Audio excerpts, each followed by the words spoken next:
xurafata qarşı mübarizədə ilahiyyatçıların üzərinə hansı vəzifə düşür sizcə? Əlbəttə ki, xurafatın təməl əsası həmişə İslamla ziddiyyət təşkil edib. Cəhalət, qəfilət, bilgisizlik, marifsizlik əslində bu kainata yad bir şeydir. İslam dini bayaq dediyimiz gibi kainatdan daha mükəmməl bir sistem. Bu vəhid ilk əmri oxu ilə başlayır.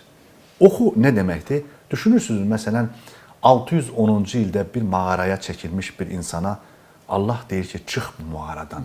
Mağara vaxtı deyil, qaranlıq vaxtı deyil. Bu dünyanı işıqlandırmağın vaxtıdır. Və yol nədir?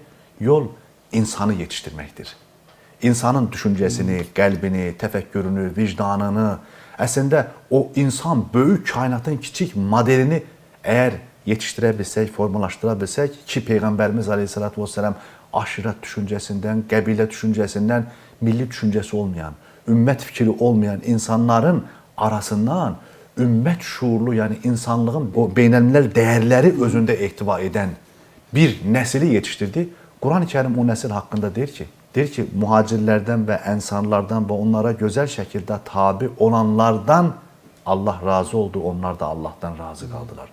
Deməli, cahiliyyət devrini yıxıb, qəfiləti aşırıb, yerinə yeni bir mədəniyyəti inşa edən Hz. Muhammed Aleyhisselatü Vesselam'ın verdiyi tövsiyələr bu o deməkdir ki, bəli, biz dünyada yaşayırıq, bu dünya insanlığın evidir.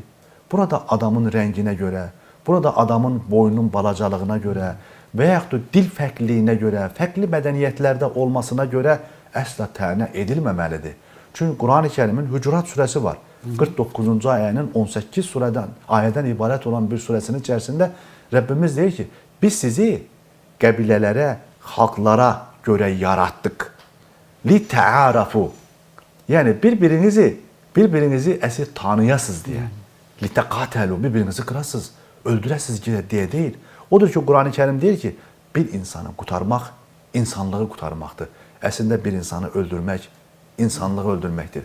Bu din, bağışlarsınız, cahiliyə devrində 2-3 yaşında qızları diri-diri torpağa bastırılmasını şiddətlə qınadığı kimi 21-ci əsrin içərisində anaların bətnində işıq görməmiş körpələrimizə qarşı uzanan o makinaları da şiddətlə qınayır. İnsan önəmli bir varlıqdır Allah qatında. O toxunulmazdır. İslamın hədəf və qayəsi əslində o həzrət insanı görməkdir.